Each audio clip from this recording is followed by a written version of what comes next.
प्रिय विद्यार्थियों, आज मैं प्रमोद कुमार स्नाग्य आपसे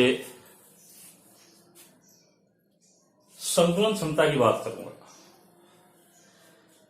विभिन्न प्रकार के क्रिस्टल जालकों में मात्रक कोशिकाओं में संकुलन क्षमता का निर्धारण कैसे करते हैं, संकुलन क्षमता क्या है, इसके बारे में बात करूंगा।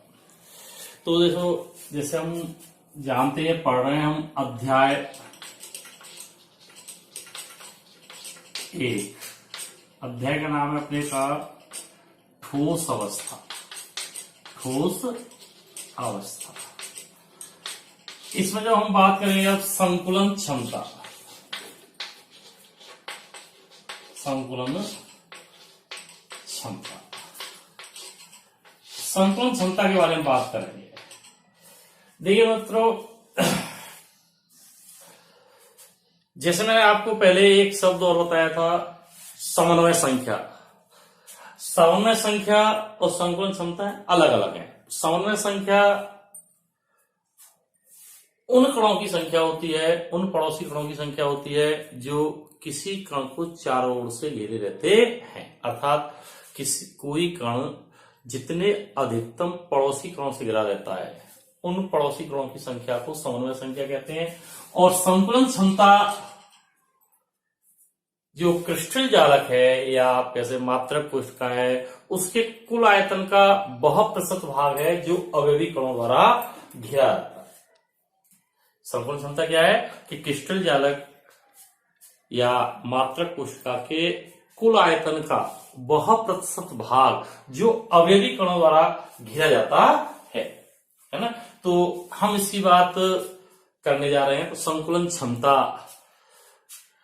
तो संकुलन क्षमता जैसे मैंने अभी बताया, एक बार फिर हम बात कर लें कि तो संकुलन क्षमता क्रिस्टल जालक या मात्रक कोशिका के कुल आयतन का वह प्रतिशत भाग जो अवयवी कणों द्वारा घेरा जाता है, संकुलन क्षमता कहलाती है। इसे हम निम्न सूत्र की सहायता से ज्ञात करते हैं। संकुलन क्षमता बराबर, हम बात करें, संकुलन क्षमता बराबर होता है अवयवी कणों द्वारा घिरा गया आयतन गुणा 100 बटे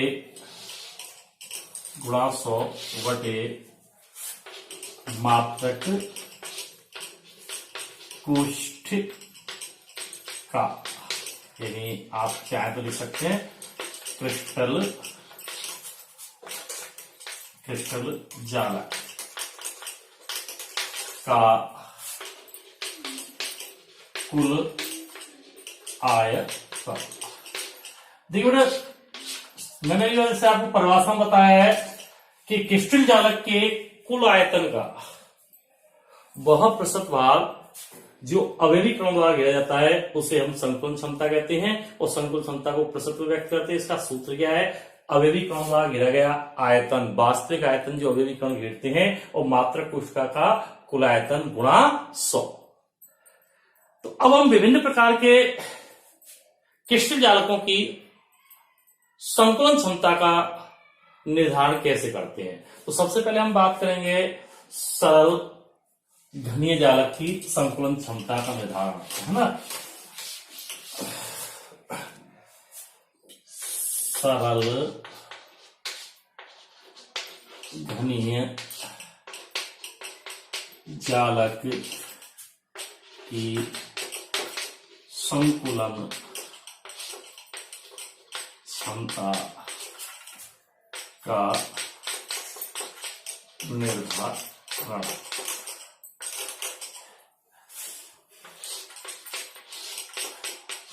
तो प्रिय विद्यार्थियों, जिसे हम पढ़ चुके हैं कि सरल घनीय जालक या सरल मात्रक कोशिका वह मात्रक कोशिका होती है जिसमें अवयवी कण केवल मात्रक कोशिका के कोनों पर स्थित होते हैं। जिसमें अवयवी कण क्या होते हैं, केवल मात्रक कोशिका के कोनों पर स्थित होते हैं, अन्य स्थिति पर कोई भी अवयवी कण मौजूद नहीं होता। उसे हम सरल मात्रक कोशिका, सरल घनी जालक कहते हैं। और इसमें कुल अवयवी कणों की संख्या कितनी होती है, 1। कुल अवयवी कणों की संख्या कितनी होती है, 1। तो अब इसकी हम निर्धारण कैसे करेंगे, जैसे देखो मैं एक सरल मात्रक कोशिका आपके सामने बना रहा हूं। जैसे देखो ये अवयवी कण है, जैसे 1,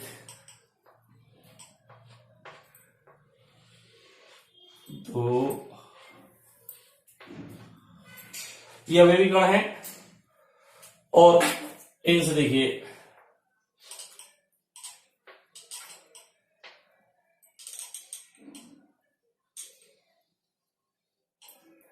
इसलिए मैंने ये मात्रक कोशिका बना रहा हूं। जैसे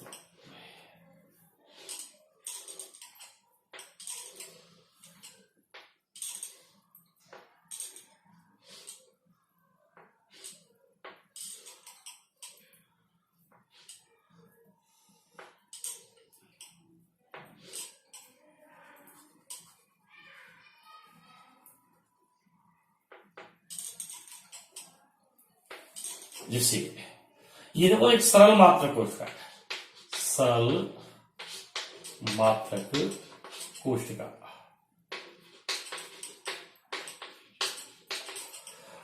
तो इसमें कुल अवयवी मात्रक कोशिका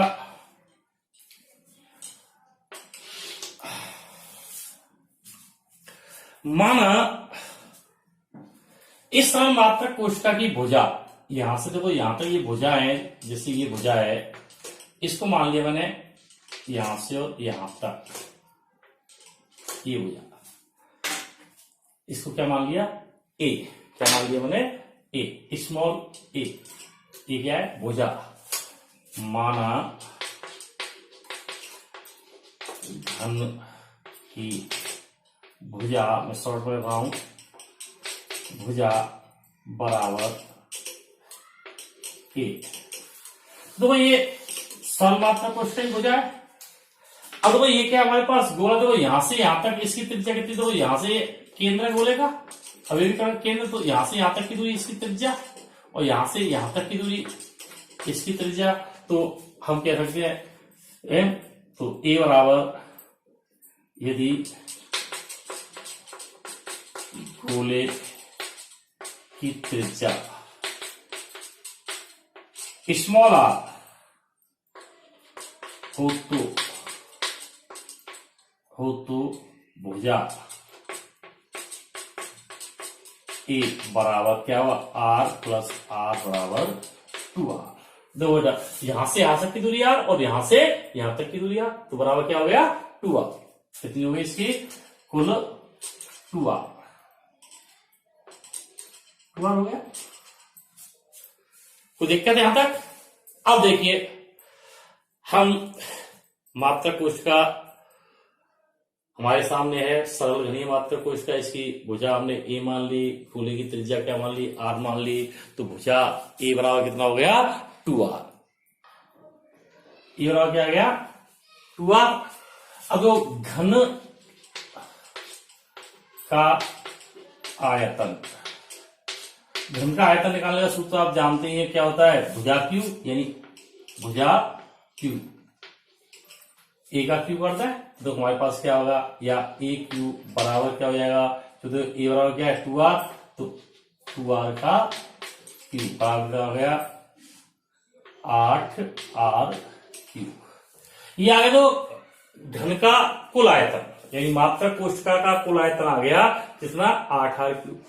अब इसमें अवयवी कणों की संख्या, सरल मात्रक कोशिका में अवयवी कणों की संख्या, सरल मात्रक कोशिका में कुल अवयवी कण, या गोले भी कह सकते हो आप, बराबर कितने होते हैं, 1। और गोले का आयतन, गोले का आयतन निकालने का सूत्र क्या होता है, गोले का आयतन, गोले का आयतन बराबर क्या होता है 4/3 पाई आर क्यूब। तो अब ये सरल घन जालक की संकुलन क्षमता। तो बराबर क्या होगी संकुलन क्षमता बराबर, मैंने अभी सूत्र बताया था कि आपको क्या बताया था कि अवयवी कणों द्वारा घेरा गया आयतन। तो अवयवी कणों द्वारा, तो अवयवी कण इसमें एक है, तो एक कण द्वारा घेरा गया आयतन क्या होगा, अवयवी कणों की संख्या का गुणा कर दे तो यही आएगा 4/3। चलो मैं बता देता हूं इसको, देखो 4/3 पाई आर क्यूब भाग मात्रक कोशिका या क्रिस्टल जालक का कुल आयतन कितना है 8r³/1। अब इसको हल कर रहे हैं अपन, तो देखो इसका जो गुणा किससे करते हैं 100 से, गुणा किससे करते हैं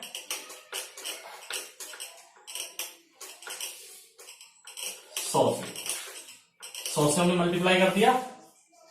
तो अब उसका हल कर देंगे तो इसका कितना आएगा 52.4%।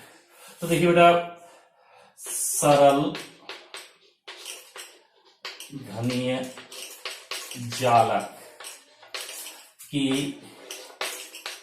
संकुलन क्षमता बराबर 52.4% एवं समन्वय संख्या कितनी आएगी। देखो आपको चाहे सरल घनीय जालक किससे प्राप्त होता है वर्ग समतलीय द्विविमीय वर्ग निबिड़ संकुलन से, है ना। तो देखो इस समन्वय संख्या कितनी आएगी, इसमें कितने 4, ठीक है भाई। तो ये इसकी इस तरह से हम सरल घनीय जालक की संकुलन क्षमता ज्ञात करते हैं। तो देखो ये, अब इसके बाद हम बात करेंगे फलक केंद्रित मात्रक कोशिका की संकुलन क्षमता की। किसकी, फलक केंद्रित मात्रक कोशिका की संकुलन क्षमता की, या फलक केंद्रित क्रिस्टल जालक की संकुलन क्षमता की, ठीक है ना। तो इसके बारे में बात कर, अब मैं बात कर रहा हूं बेटा फलक केंद्रित घनीय जालक यानी FCC की संकुलन क्षमता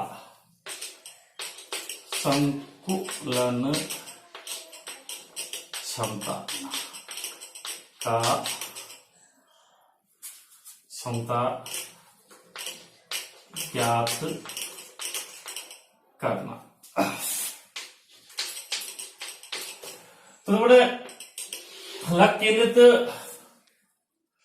घनीय जालक यानी एफसी संरचना आपको पता है कि वह मात्रक कोशिका या वह जालक जिसके प्रत्येक कोने पर एक एक अवयवी कण तो होता ही है, उसके साथ ही प्रत्येक फलक के केंद्र पर भी एक एक अवयवी कण मौजूद होता है।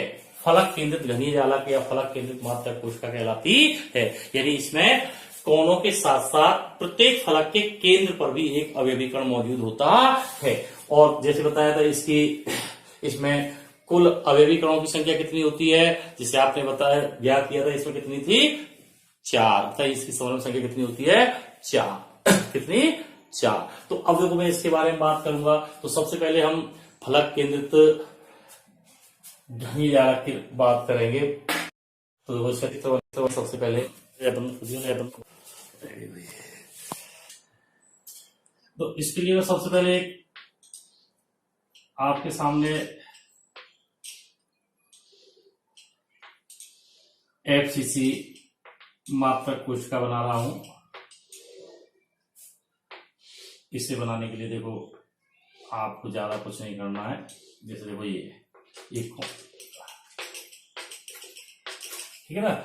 अब इन पर अवयवी कण, जैसे ये अवयवी कण तो ये हो गया, इस कोने पे आ गया, इस कोने पे दिखा दिया एक अवयवी कण तो देखो ये हो गया, और एक अवयवी कण देखो ये हो गया, ठीक है भाई। और एक अवयवीकरण इस फलक के केंद्र पर, जैसे देखो कोई छोटा बड़ा जैसा भी है, ये हो गया,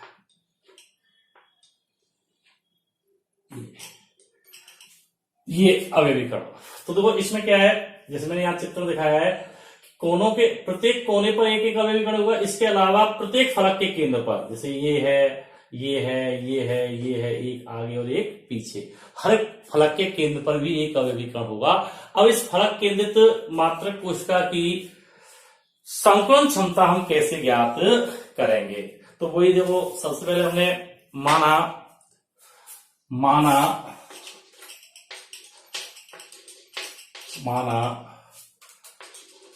घन की भुजा स्मॉल ए एवं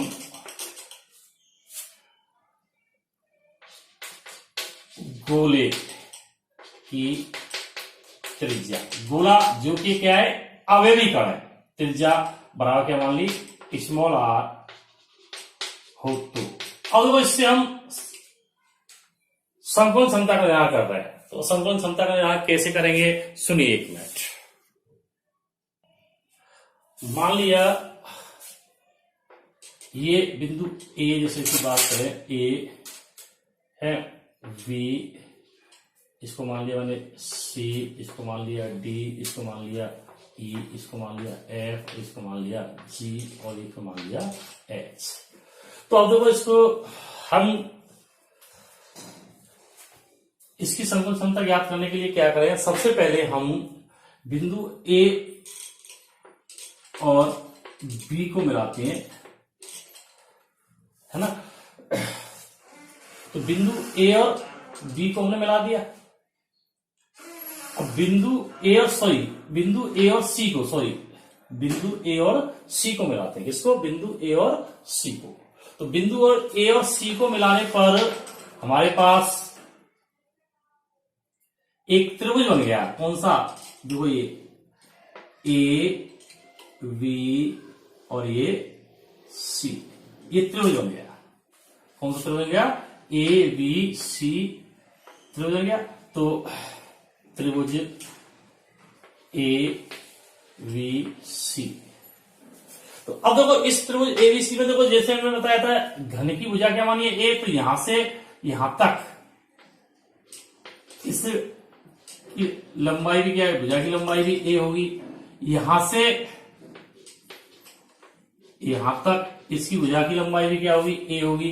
तो अब देखो हम इस त्रिभुज के विकर्ण AC का मान ज्ञात कर रहे हैं, त्रिभुज ए बी सी से। तो देखो हमारे पास क्या हुआ, से ए सी बराबर अंडर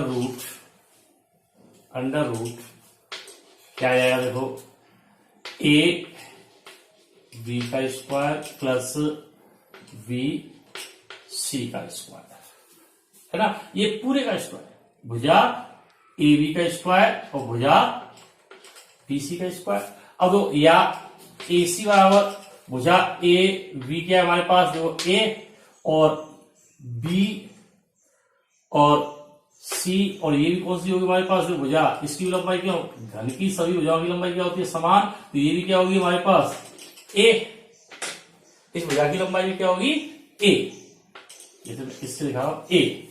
तो देखो हमारे पास ये यहां से यहां तक भी ए है, ये भी ए है, ये भी ए, सभी भुजाएं समान है। देखो इसके ए स्क्वायर प्लस ए स्क्वायर अंडर रूट, या ए सी बराबर क्या हो गया, अंडर रूट 2a स्क्वायर, या ए सी बराबर ए डॉट अंडर रूट 2। दो ये विकर्ण भुजा ए सी की लंबाई आ गई, यहां तक कोई दिक्कत। अब वो ये भुजा इसकी लंबाई आ गई। अब वो चूंकि भुजा ए सी बराबर, देखो बेटा इसमें हम बात करें तो भुजा ए सी बराबर, देखो यहां से यहां तक की त्रिज्या, यहां से यहां तक की त्रिज्या क्या है अपने पास, देखो आर, यहां से यहां तक की त्रिज्या आर, और तो यहां से यहां तक देखो ये परिधि से परिधि तक क्या होगा, व्यास इसका मान गया 2r। और देखो यहां इस परिधि से इस केंद्र तक की दूरी यानी इसकी r, दो हमारे पास क्या होगा, जो r plus 2r plus r बराबर 4। ठीक है भाई। या अब देखिए ए बराबर क्या आएगा हमारे पास निकालना है जैसे, तो 4r बराबर a डॉट रूट 2। या ए की वैल्यू बात निकालना चाहे तो ए बराबर क्या जाएगा हमारे पास 4r बटे रूट 2। भुजा आ गई सब, ये घन की भुजा ए 4r बटे रूट 2 आ गई। ठीक है ना। या देखो इससे हम त्रिज्या याद करना चाहे r, भुजा भी आ गई, और त्रिज्या r, तो त्रिज्या निकालना चाहे त्रिज्या क्या जाएगी हमारे पास r, तो a डॉट रूट 2 बटे 4। तो भुजा ये घन की भुजा और ये क्या है घन की, ये जो घन की भुजा तो आ गई ए और गोले की त्रिज्या क्या आ गई ये। तो इस तरह से सबसे पहले हम इसमें ए का मान ज्ञात करते हैं, और ए का मान ज्ञात कर लेने के बाद हम इसमें क्या निकालेंगे, संकुलन क्षमता। क्या निकालेंगे, संकुलन क्षमता। अब देखो बेटा हम इसके बाद क्या करें, अब घन का आयतन, घन का आयतन क्या होता है, ए क्यूब, और होता है भुजा क्यूब। तो ए की वैल्यू क्या है तो हमारे पास या आता है ए क्यूब बराबर क्या जाएगा, तो ए की वैल्यू रखें 4r अपॉन रूट 2 का होल क्यूब।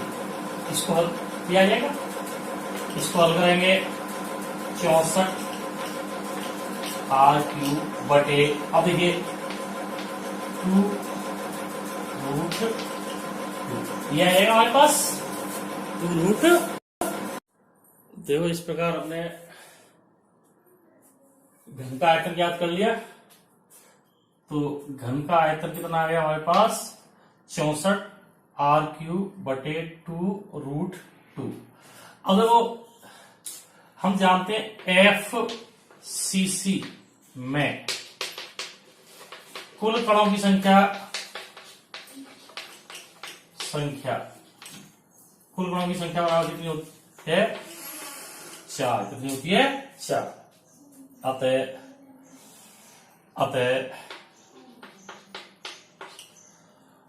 कणों यानी कुलों